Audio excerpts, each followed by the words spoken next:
Bienvenidos hermanos, bienvenidos también a los que nos siguen a través del canal, las emisoras radiales también.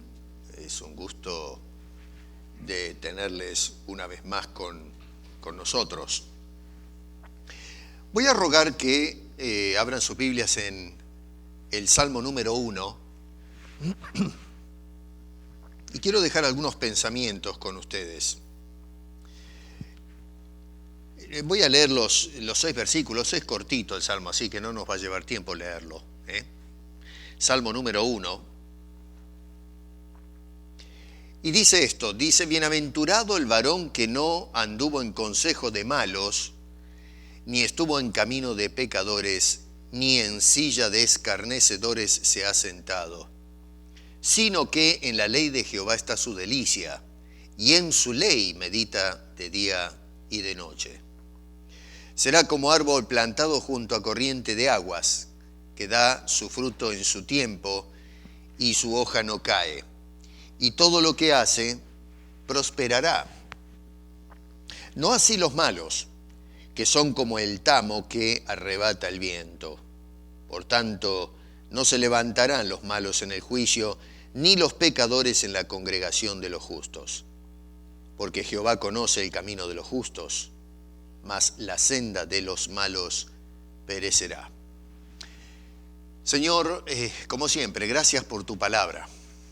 Nos has dejado este hermoso manual de conducta que nos asesora de cómo acercarnos a ti, cómo ser salvos, cómo mirar el futuro, cómo caminar en el presente. Te rogamos que nos hables al corazón y te lo pedimos en el nombre de Cristo Jesús. Amén.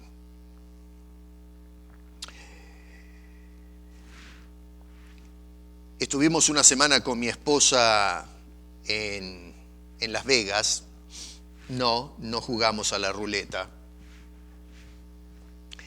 ni las cartas, no nos gusta nada de eso. A veces cuando hablamos Las Vegas, la gente piensa en el casino. Vimos muchas cosas, soy muy observador y me gusta observar a la gente y la conducta de la gente, cómo se portan. Algo que nos llama siempre la atención con mi esposa es el uso y abuso que hace la gente de los celulares. La gente está, pero yo no sé, es el todo de andar caminando con el celular. No miran para adelante, sino que miran en la cajita esa. Están en el restaurante, estábamos almorzando, no me acuerdo si fue el día que llegamos o por ahí, y Gloria me dice: mirá vos qué notable, había una familia a mis espaldas, ella los tenía de frente, en donde estaban esperando que les sirvan la comida, y padre, hijo, madre, todos, cada uno con su celular. En lugar de hablar entre ellos, estaban todos hablando con el celular. O sea, hablando con otro. Y bueno, yo digo, pero a ver, con razón que la sociedad está toda quebrada. Si no podemos dejar el celular quieto, a lo menos para comer. Vamos caminando por la calle, la gente va tiquitaca con el aparato ese, ¿no? No me extraña que alguno vuele por el aire, atropellado por un auto, y otro, bueno, fuimos al Cañón del Colorado, guay de que se ponga a tipear, ¿no es cierto?, y siga caminando, porque la caída es tremenda, ¿no? Así que, yo no sé, no, es algo que todavía hoy me cuesta procesar. ¿Cómo es que la gente se ha hecho tan dependiente y encuentra placer o satisfacción en ese aparatito? Acá el escritor nos dice cuál es su placer. Y nos damos cuenta que dista mucho los placeres de este hombre con los placeres que mueve la sociedad contemporánea. Noten que la primera palabra que resalta acá es la palabra bienaventurado.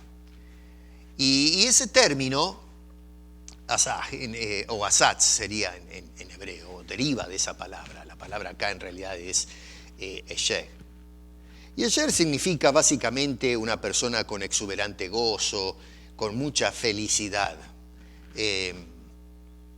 Y este tema, la palabra felicidad hoy, hay mucho para hablar de este asunto. Desafortunadamente en el presente las cosas que se consideran que hacen feliz al hombre no tienen absolutamente nada que ver con las cosas de Dios. A ver, usted no va a encontrar a ninguna persona en Las Vegas o acá, en la ciudad de Toronto, que, habrá excepciones, pero personas que no son cristianos y que encuentren placer en la lectura de la Biblia es algo muy difícil encontrar. Lo que más me preocupa es que adentro de la iglesia de Cristo hay personas que probablemente leen la Biblia y hasta cierto punto encuentran placer en leer la Biblia. Pero una cosa muy distinta es en la reflexión profunda o la meditación de la Biblia. Tenemos excelentes programas de lectura anual que lo recomiendo que lo hagan si quiere hacerlo, pero recomiendo más que más bien baje un cambio y lea, tómese el tiempo en leer, pero medite en lo que está leyendo. No lea un libro, medite en la palabra de Dios. Eso es lo importante. Hoy, con esto no quiero descorazonarlos de que si están siguiendo esos programas de lectura anual, que deje de hacerlo. No, hágalo, por favor. Pero no se olvide de parar un poco y hacerle preguntas al texto y tratar de pensar cómo aplica lo que dice el texto, qué es lo que está tratando de decirle el Señor. Así que a veces hay gente en la iglesia que realmente la Biblia no es lo que le produce profunda felicidad. Por eso es que terminan buscando otras cosas completamente diferentes. Y justamente acá notamos por lo que acabamos de leer que lo que realmente hacía feliz a este hombre era no solo la lectura, sino la meditación a fondo de las cosas que el Señor le revelaba. El Salmo básicamente hace una marcada distinción entre dos tipos de personas.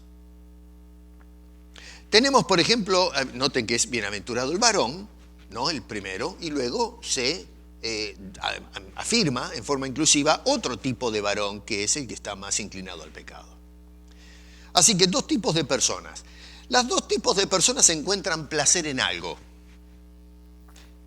Uno dice que encuentra placer en las Escrituras, el otro, en cambio, en la vida de pecado. Así que tenemos un varón, básicamente, que encuentra felicidad en la palabra de Dios. Otra vez, verso 1 dice, bienaventurado el varón, y verso 2 dice que en la ley de Jehová está su delicia. Y luego llegamos a la conclusión que, en fin, qué sé yo, hay un montón de gente que encuentra delicia en otras cosas completamente diferentes y aún opuestas a la palabra de Dios. Íbamos caminando por el centro de Las Vegas y yo no sé, hay unas personas que me imagino que son tarros de alcohol, ¿no? Con unas cosas largas, parecían floreros. Y eran de este tamaño desde el suelo. Y veíamos a la gente caminar con esas cosas por la calle que yo le decía a mi señora, no solamente todo eso que se tienen que tomar, que uno termina con, no sé, con una borrachera tirado abajo de la mesa, porque tomarse todo eso, no sé cuántos litros entran ahí, y estar caminando por todo Las Vegas con ese aparato, ¿no es cierto? Es incómodo. Bueno, la gente encuentra placer en eso. En hacer locuras, había gente que estaba ebria, en fin, encuentran placer en ese tipo de cosas raras. Así que hay de todo en este mundo. Y tenemos entonces, así, ahí podemos meter en la bolsa los que encuentran placer en la delicia, en la felicidad, en el pecado, en hacer todo lo que es opuesto a las cosas de Dios. Así que tenemos dos tipos de personas definidas. Y no solamente eso, pero el escritor va un poquito más allá porque describe dos estilos de vida diferentes. Tenemos, por ejemplo, en el versículo 1, el camino de pecadores, y en el verso 6 menciona el camino de los justos, que son, por cierto, dos caminos totalmente diferentes. Uno nos lleva, aunque se experimenten placeres temporales, ojo con eso, nos llevan a la completa ruina, a la perdición, a la condenación eterna. Claro, la persona mientras se está divirtiendo no le presta atención a esto, no le da ningún tipo de importancia, pero lo cierto que es que más allá de que la persona lo crea o no lo crea, lo acepte o no, la persona termina en la ruina. Bien dice el escritor de Proverbios, ¿no?, que hay caminos que al hombre le parecen rectos o derechos y su fin es camino de muerte. Aunque la persona esté caminando torcido y piense que esté caminando derecho, la realidad es que va a tener que saborear las consecuencias, le guste o no le guste. Así que para el pecador, según su propio criterio errado, el camino que emprende él en la vida es el mejor camino. Para él, el camino que él transita es el camino que ha llegado a entender como el que le da más provecho y que le va a dar mayor satisfacción. En cambio, para el creyente, el camino en el que Dios lo ha insertado, el camino que Dios le marca, esa es su entera felicidad. Porque esa es la mejor senda para transitar, es el camino de la vida, el camino de la salvación, y eso es lo que le produce en el corazón al creyente el mayor de los placeres, que no puede ser equiparado con ninguna cosa que ofrezca este mundo o esta sociedad humana. Así que lo que deja claro básicamente el escritor al hombre justo, al creyente, podemos decir, es que su bienaventuranza descansa en la forma que escoge vivir y la forma en que dedica su tiempo. Entonces esto nos deja un poquito pensando de qué manera estoy viviendo yo. ¿En qué cosas invierto mi tiempo? ¿Qué lugar ocupa Dios en todo eso?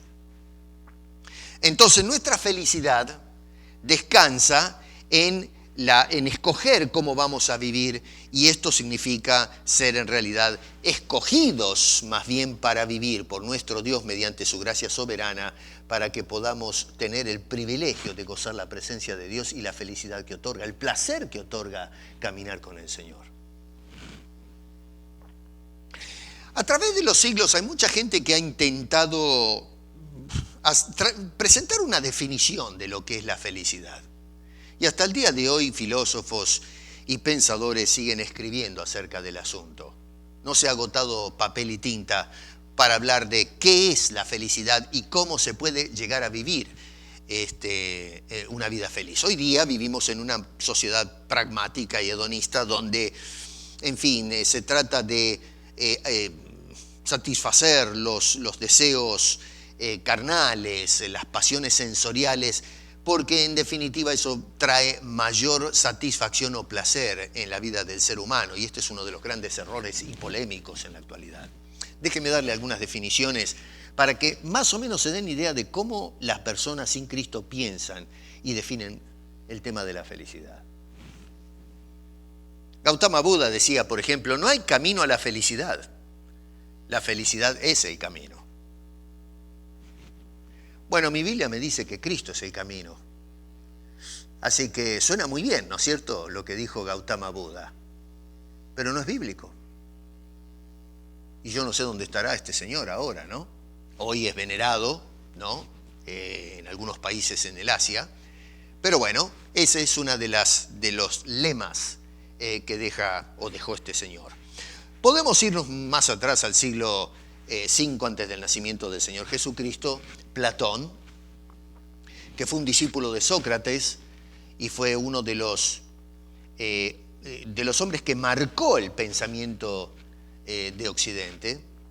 Y dice, por ejemplo, o decía, vivió en el siglo V antes de Cristo, decía, el hombre que todo lo que lleva a la felicidad depende del mismo, ya no de los demás, ha adoptado el mejor plan para vivir feliz. Su discípulo, que después rompe rango, ¿no?, con Platón, es Aristóteles. Este sí es el hombre que define nuestro pensamiento occidental. Incluso la iglesia en el periodo medieval fue fuertemente influenciada por las doctrinas de Aristóteles, o la enseñanza filosófica de Aristóteles. Vivió más o menos a finales del siglo V, siglo IV antes del nacimiento de Cristo. Y este señor dijo, la felicidad, escuche, depende de nosotros mismos. Séneca, siglo I antes de Cristo. Las grandes bendiciones de la humanidad están dentro de nosotros y a nuestro alcance. Immanuel Kant, que fue el gran pensador del siglo XVIII, dice, la felicidad más que un deseo, alegría o elección es un deber. Friedrich Nietzsche es el gran pensador controversial del siglo XIX y dijo: la felicidad es el sentimiento de que el poder crece, de que una resistencia ha sido superada. En el siglo XX tenemos a José Ortega y Gasset y dijo: felicidad es la vida dedicada a ocupaciones para las cuales cada hombre tiene singular vocación. Si usted presta atención a lo que le estoy leyendo, se va a dar cuenta que ninguna de esas definiciones incluyen en su descripción de la felicidad la persona de Dios. Todas estas definiciones están completamente enmarcadas y centradas en el hombre. Son humanistas. Es un pensamiento humanista. Y nuestra cultura hoy ha abrazado el pensamiento humanista, especialmente en nuestros tiempos posmodernos, en donde vivimos en una sociedad altamente hedonista, donde lo único que se persigue prácticamente es la satisfacción de los placeres. De ahí viene la palabra hedonismo, hedoné, ¿no es cierto? Es la palabra placer, la palabra griega. Así que entonces, Dios no entra en la ecuación absolutamente para nada. Solo se centra en el hombre mismo, sus logros personales, sus experiencias propias. En última instancia, digo yo, a ver, si tanto baje, es en una vida de pecado, una vida entregada al servicio de los placeres, sin Dios. Así que para ser bienaventurado en la vida tenemos que esquivar ciertas cosas según lo que nos dice el escritor sagrado. Una de ellas nos dice, verso 1, que debemos evitar las ideas de los malos. Evitar cómo piensan los malos, de adquirir, ¿no es cierto?, las ideas del hombre malo. El hombre malo acá es definido como el hombre sin Dios. O el hombre que tiene su Dios, porque puede ser que haya personas que, qué sé yo, abrazan algún tipo de creencia o de religión. Pero todo Dios que esté fuera de los parámetros del único Dios es un idólatra, no es un ídolo. Y todo aquel que adora esas ideas son idólatras. Ahí no hay vuelta que darle. La Biblia, pienso yo, que es tajante en este asunto. No existen dioses, existe un solo Dios. Así que el hombre malo es todo aquel que le da la espalda a ese único Dios para, de alguna manera, no sé, hacerse su propio ídolo, su propia debilidad. Acá la palabra consejo, yatz, significa un propósito, significa un plan. Está hablando de el hombre que planifica, que ordena, que de alguna manera, en fin, se pone a pensar en un modo de acción. Tiene que ver con el aspecto de las ideas. Y acá lo que nos está aconsejando el escritor entonces es que tengamos cuidados con las ideas del hombre malo, sus consejos. A ver, si nosotros leemos a todos estos grandes pensadores que son tan venerados o tan respetados en la historia, para quienes lean un poquito más pesado, ¿no? Estos hombres son de calibre mayor en la historia de la humanidad. Pero bueno, qué sé yo, a ver, hay cosas muy interesantes que dicen. Yo he leído a Platón, he leído a Aristóteles, he leído a Séneca, en fin, he leído a Nietzsche, he leído a Immanuel Kant y muchos otros, y son hombres que realmente aportaron algo al pensamiento humano. Pero el problema con ellos es que son ideas torcidas, ideas que no tienen en cuenta a Dios. Y mucha gente, incluso dentro de los foros del cristianismo, siguen las ideas de estos hombres, que teológicamente hablando son malos por el hecho de que no aceptaron las premisas del Dios de la Biblia. La palabra andar también es importante ahí en ese versículo. Andar hace referencia a los estilos de vida que asumimos, nuestra conducta, nuestros patrones de comportamiento. Y acá nosotros nos podemos hacer una preguntita. ¿Quién determina nuestra manera de conducirnos? ¿Cuáles son los valores que perseguimos nosotros hoy? Un día de esto voy a predicar acerca de valores, porque la sociedad hoy promueve valores. El asunto es si los valores que promueve la sociedad son coherentes con los valores que presenta la palabra de Dios. Es decir, ¿quién nos da hoy la orientación de cómo vivir mejor o dónde encontrar una vida de plena felicidad? ¿Quiénes son los que nos aconsejan? Bueno, el escritor nos dice que si seguimos el consejo de los malos, nuestro andar será un andar malo. un andar que va en contra de la voluntad de Dios para nuestras vidas.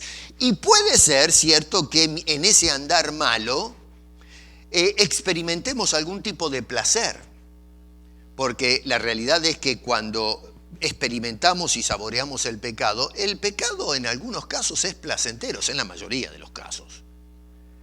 Pero el hecho de que algo sea placentero no quiere decir que sea saludable, que sea bueno para nuestras almas. Así que lo primero que nos dice el escritor es, ojito, conseguir el consejo, el experto que te dice, ¿sabes qué? Te voy a dar mi consejo, te voy a dar mi parecer y te aseguro que este consejo que te voy a dar te va a hacer la vida mejor. Cuidado con seguir el consejo del malo, porque nos vamos a encontrar en un serio problema y uno de ellos es que vamos a andar como anda el malo. La segunda cosa es que debemos evitar imitar la vida de los pecadores. Y acá este es un asunto muy delicado.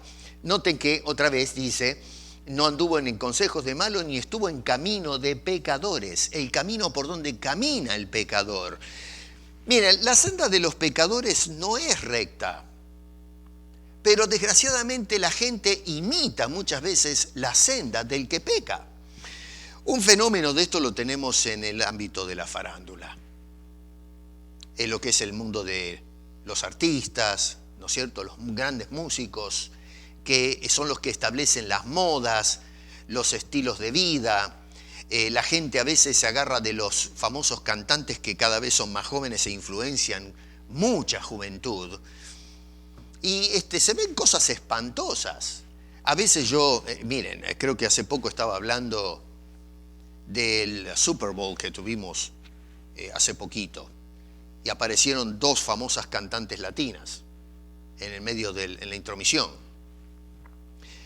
Y yo estoy pendiente de todos estos movimientos como Ni Una Menos y todo esto que es la vindicación de la mujer en la sociedad contemporánea. Y en donde se trata de frenar o ponerle un freno, sí, a lo que es la objetivización de la mujer. Y me parece muy bien, hasta cierto punto, porque hoy el movimiento feminista agarró para otro lado, que se trate de vindicar el rol de la mujer en la sociedad. Pero el problema es cuando la vindicación se convierte en un libertinaje desenfrenado. Y para mí es incoherente que hoy encontramos todas estas campañas y sin embargo nos sentamos a ver un partido de fútbol, que es un asunto ya de interés popular, donde vemos a dos mujeres bailando, haciendo prácticamente un baile de striptease o qué sé yo, lo que bailan en las cantinas y en estos lugares, ahí moviéndose cadenciosamente en una forma erótica. Y yo digo, pero bueno, después salen chicos de chicas, por ejemplo, que miran a estas y las emulan y a los 12 años las vemos haciendo esas cosas. ¿De qué nos quejamos? ¿De qué nos asombra? Bueno, sin embargo, ese es el ejemplo que se nos dan y son los modelos que los cristianos muchas veces seguimos. Con mi esposa caminábamos el otro día, otra vez por la noche, y me llamó la atención dos chiquitos, había un montón de ruido de música, y música que lo hace mover a uno, ¿no? La música cadenciosa. Había dos pelados que, qué sé yo, tenían 3, 4 años ahí, mocositos, moviéndose, parecían expertos. La cancha que tenían para bailar los chiquitos esos, pero era que apenas caminaban. Y los dos se movían, uno con anteojos negros. Y yo les digo a Gloria, pero mirá el pelado ese cómo se mueve. 4 años. Y ya se mueve así. Yo no puedo moverme ni para subir la escalera. Y este es el Michael Jackson. 4 años de edad. Cuando tendría que estar tirado jugando a las bolitas. Y ya el tipo sabe cómo erotizar en sus movimientos. Y bueno, ¿qué queremos nosotros con la sociedad contemporánea? Nosotros seguimos los consejos, y no solamente los consejos, sino el estilo de vida de los malos. Debemos evitar imitar la vida de los pecadores. Caminamos como ellos, nos vestimos como ellos, actuamos como ellos. Pero, mis queridos, y a veces inclusive cuando cantamos en las iglesias, hacemos exactamente lo mismo. Nos vestimos igual que los paganos. He visto cristianos hoy, me van a hablar de modas y qué sé yo, pero yo digo esto, a mí no me vengan con la moda, porque hay modas y modas. Cristianos que se ponen se peinan a lo moicano, con ganchos colgados por todos lados, los vaqueros todos rotos, llenos de agujeros, parece como que les pasó el streetcar por encima, todos rotos, deshilachados, hecho una piltrafa humana. Y ahí están, ¿no es cierto?, tocando la guitarra o el bajo o la batería. Asustan. ¿Y por qué? Porque imitamos el modelo del rockero que se para y llama la atención, entonces queremos ser como ese. Las mujeres que se ponen los vestidos por acá arriba para adorar a Dios. ¿De dónde sacó ese modelo? No me digan que lo encuentran en la Biblia, porque la Biblia no nos da esos modelos. Bueno, ¿de dónde lo sacamos ese modelo? Lo imitamos de lo que vemos en las pantallas de televisión, en las revistas. Bueno, hoy no se usa más revistas, se usa la tableta y todas estas cosas. Tenemos que imitar la vida del que no tiene principios morales, del hombre malo, de los pecadores. Pero lamentablemente eso es lo que estamos haciendo. Hoy vivimos en una sociedad que no solamente está habituada al pecado, sino que además lo glorifica a ese pecado, lo promociona. Y se usan los medios masivos de comunicación justamente para promocionar una vida de pecado. Hace poco estaba mirando algo que me tiene muy preocupado a mí, y atenti padres con esto, los que tienen pequeños. ¿Entienden ustedes el término drag queen? Son hombres que se visten de mujeres y bien flamboyant, ¿no? Exagerados. Les están dando plataforma en las escuelas para sentarse en los grados inferiores de chicos de 5 o 6 años más o menos. Y ellos se sientan vestidos, se pintan exageradamente, y a leerles cuentos. Ojo, drag queens. Y eso es oficial, y eso se está haciendo en este país. Esto me puede costar la censura, pero es así. Y nosotros nos quedamos dormidos. No estamos protestando, no estamos diciendo nada. Yo, si fuese, ya mis hijas crecieron, ya son mujeres casadas, pero si yo me encontrase en esa situación, yo no me quedo quieto. No voy a entregarle a mis hijos a que algún degenerado quiera decirle a mi hijo, estas son alternativas que puedes seguir. No, señor, no. A mí me podrán encarcelar, pero no pueden atentar, no pueden encarcelar mi mente y mi alma. No solamente eso, pero debemos mirar bien con quienes tenemos comunión. Eso es lo que dice en el versículo 1. Ni en silla de escarnecedores se ha sentado. La silla de escarnecedores es el grupito de personas que se sienta a planificar cómo vamos a hacer el mal contra otra persona. Hoy vivimos en una sociedad en donde el atentado hacia el otro es una cosa aceptable. Lo vemos en el mundo de la política, donde observamos cómo en los medios masivos de comunicación se utiliza la mal llamada libertad de prensa o libertad de opinión para destruir, denigrar con la mentira y la exageración el carácter de otra persona. Lo vemos en el mundo de la farándula, vuelvo a repetir, donde tenemos, cuando usted va al mercado, tiene la lista de pasquines que venden donde se insulta, se degrada, se dicen un montón de mentiras y disparates y exageraciones de la vida de los actores y alguna persona.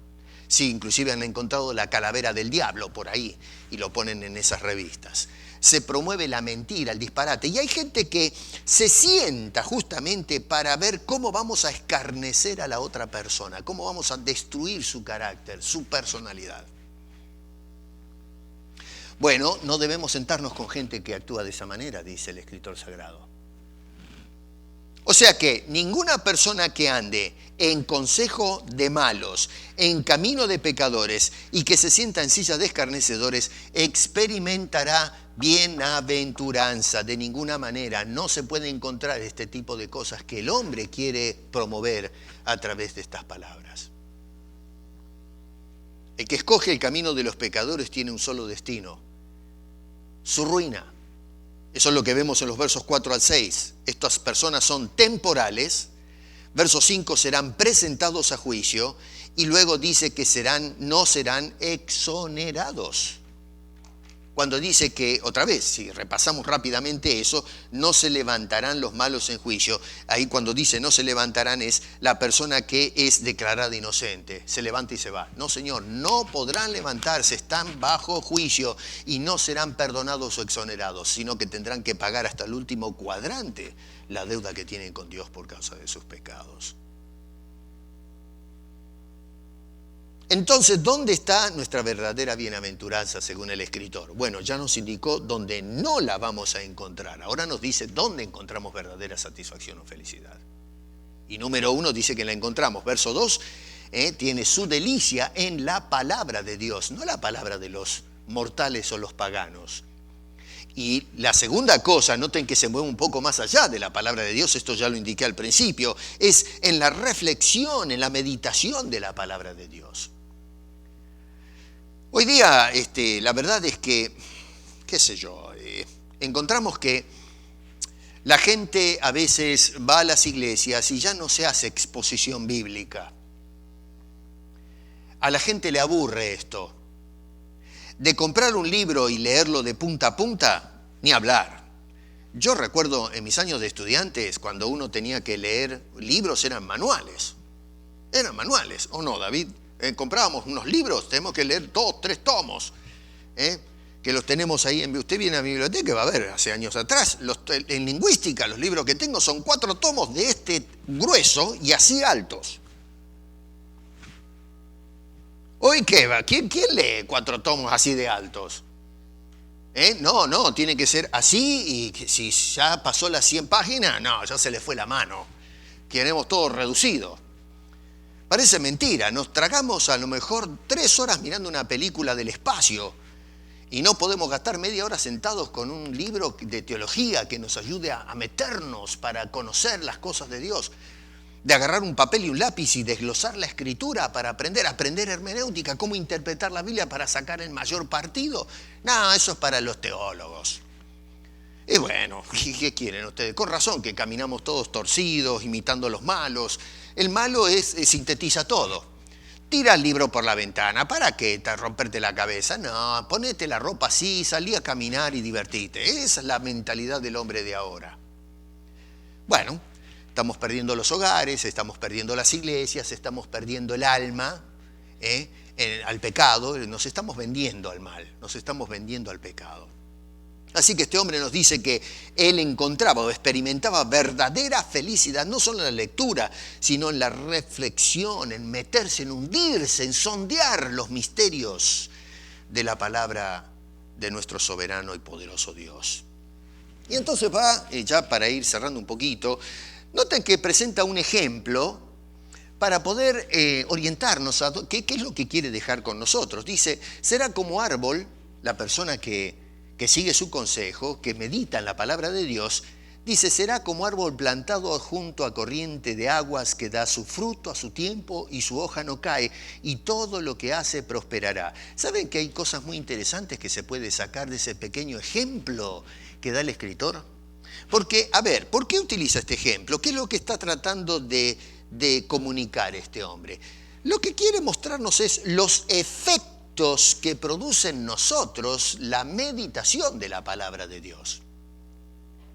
¿Qué tipo de vida promueve el estudio de las Escrituras? Y número 1, dice, verso 3, una vida afirmada. Una vida afirmada. Noten que está hablando de un árbol que está bien plantado. Estábamos, nos metimos por las montañas ahí, en una región muy árida, no hay agua, todo seco, todo piedra. Y nos parecía hasta mentira que salían unos cactus, unos árboles. Gloria se enamoró de unos arbolitos que había. Sacó fotos de esos árboles, sacó más fotos de los árboles que de mí. Salía un montón, le llamaba la atención, sacaba la ventana del auto y le pegaba fotos a los árboles eso. No sé qué vamos a hacer con tantas fotos de árboles.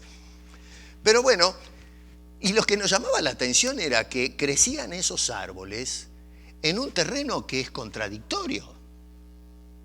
¿Cómo subsiste ese árbol? Eran árboles que estaban bien plantados, bien arraigados. De algún lugar recibe su fuente de vida. ¿Y de dónde? Tienes que buscar el agua.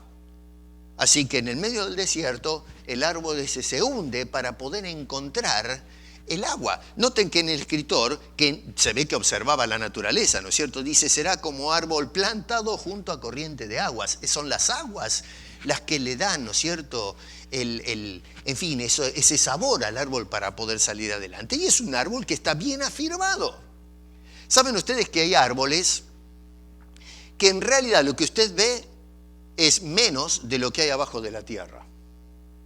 Hay árboles que tienen más profundidad en la tierra que lo que usted ve en el exterior. Hay tremendas masas de árboles que uno dice cuando hay una tormenta los ve moverse y sin embargo no se caen. A ver, estas palmeras que hay, ¿no es cierto?, en las zonas de huracanes y que a veces vemos por televisión que van y vienen y uno piensa que los va a arrancar el viento y se los va a llevar y sin embargo ahí están todos los años, están las palmeras plantadas ahí.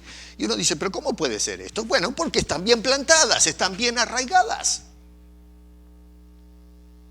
Y el agua entonces ofrece un trabajo, ¿no es cierto? Por lo pronto se trata de una vida afirmada, es una vida nutrida. El árbol que está firme es un árbol que está bien nutrido. Un tronco nutrido, ramas nutridas, raíces que están bien plantadas, un árbol bien alimentado. Un cristiano que en medio de las tormentas de la vida y las tentaciones se mantiene en pie es un cristiano bien nutrido. ¿Y dónde está la fuente de nuestra nutrición? En la palabra de Dios. Por eso este hombre encontraba satisfacción porque se nutría del consejo sagrado. Una vida nutrida, una vida refrescada. El agua eso es lo que trae en el medio del calor, ¿no es cierto?, la sequedad. El agua trae frescura a este ser biológico, es decir, la oxigena. Y número 3, una vida satisfecha, no sedienta. Otra vez, en el medio del desierto uno ve plantas que languidecen, que están todas torcidas. Bueno, es porque es una planta que está rogando por agua, pero encontramos otras que están bien verdes, bien follosas y es porque justamente están recibiendo el agua de algún lado. El Salmo 42, que a veces lo cantamos, dice como el ciervo brama por las corrientes de las aguas. Así clama por ti, oh Dios, el alma mía. Mi alma tiene sed de Dios, del Dios vivo, un alma refrescada. Jesús, siglos después, dijo en el capítulo 4, verso 14 de Juan, el que bebiere del agua que yo le daré no tendrá sed jamás, sino que el agua que yo le daré será en él una fuente de agua que salte para vida eterna. ¿Se dan cuenta? Número 1, una vida afirmada. Número 2, una vida que da fruto. La lectura y meditación de la palabra produce fruto en la vida del que hace este trabajo. Verso 3, árboles que no dan fruto. Tenemos aquel ejemplo ¿se acuerdan la parábola de la higuera? Cuando el Señor Jesucristo se levantó y vio de lejos un árbol lleno de hojas. Entonces Jesús ve esta higuera de lejos, toda frondosa, y dijo, ahí hay higos. Y tenía hambre, entonces fue a buscar higos. Y le dio vuelta, y no encontró un solo higo. Bueno, él usa esa ilustración, hablando a los discípulos. Así es el pueblo de Israel. Maldijo la higuera, no servía para nada, era pura pinta, pura cosa externa. Y lo que estaba apuntando Jesús era al follaje de la religión de los judíos que carecía de fruto. ¿Saben cuántas iglesias tienen muchos programas y muchas cosas, pero no dan fruto? ¿Saben cuántos cristianos se muestran por fuera, muy cristianos, pero no tienen fruto para la gloria de Dios? Personas que a lo mejor hacen ruido, que sirven, cantan y hacen cosas, pero en realidad no llevan fruto para la gloria de Dios. Jesús maldijo la higuera justamente para mostrarle a los discípulos que la religión exterior no sirve. Tiene que ser una que produce, que le lleva gloria al Salvador. ¿Tu vida lleva gloria a Dios? Este hombre está diciendo que la vida que está metida en la meditación de la palabra de Dios no solamente es una vida plantada, firmada, que no la mueve cualquier viento, sino que es una vida que produce fruto. Y Dios se place en ver una vida que produce fruto. El Espíritu Santo es el responsable de producir fruto en cada una de nuestras vidas. Y número 3, una vida que prospera. Dice allí al final, noten ustedes, y todo lo que hace prosperará. O sea que no solamente es una vida afirmada, no solamente es una vida que produce fruto, pero ahora dice que es una vida que hace, y lo que hace es prosperado por Dios. Una vida que prospera, una vida que va para adelante. Claro, hoy cuando leemos este concepto prosperidad pensamos en plata. Hoy se habla hasta por los codos, ¿no es cierto? Que si nosotros seguimos a Dios, bueno, tu vida va a prosperar. Ese es el concepto que tenemos en la cabeza. Pero acá lo que está hablando es de una vida que prospera en una vida justa, no la vida de pecado. El pecador prospera en el pecado. Es decir, peca más y encuentra mayor satisfacción cuanto más peca. Es como la arena movediza, que cuanto más se mueve, más se va hundiendo uno, ¿no es cierto? Bueno, la vida de pecado es eso. Cuanto más nos movemos en el pecado, más nos vamos hundiendo, hasta que llega un punto que ya no sabemos ni para dónde agarrarnos para salir de ese lío. Bueno, el cristiano que se agarra de Dios prospera. Prospera en las cosas de Dios. Prospera afirmándose más y más y más en su vida. Prospera en producir más frutos para la gloria de Dios. Prospera en todo lo que emprendemos, todo lo que hacemos, cada cosa que tocamos. En fin, Dios lo hace que eso brote, que salga algo de ese asunto. Eso es lo que produce mayor felicidad para el escritor sagrado. Los beneficios de estudiar, de meditar profundamente en la palabra de Dios. ¿Qué prefieres? ¿El celular, la tableta? Ojo, no digo que tiren ahora, salgan de la iglesia y tiren los celulares al tacho de basura, ¿no? Démelo a mí si quiere, pero no los tire, que son caros, ¿eh? O la tableta, ¿no? Pero ordene su vida. Dele el lugar que le corresponde a la palabra de Dios y a la reflexión. Y le aseguro que no va a haber absolutamente nada que pueda producir el grado de placer que produce la meditación y ver cómo Dios a través del Espíritu Santo nos va abriendo el entendimiento de su consejo sagrado que ha plasmado en este libro que llamamos la Biblia. Todo lo demás es momentáneo, todo lo demás es pasajero y no hace al hombre bienaventurado. Bienaventurado el varón entonces que lee y medita en la palabra de Dios por los resultados que produce en su vida. Así que espero que esta semana hagamos eso, sigamos el consejo del escritor sagrado y démosle para adelante con el estudio de la palabra de Dios. Vamos a orar. Bueno, Señor, gracias por ayudarnos a ver las cosas desde una perspectiva diferente a como la ven los hombres que no te tienen en cuenta. Ayúdanos a encontrar la felicidad, y la felicidad se encuentra en ti, Señor.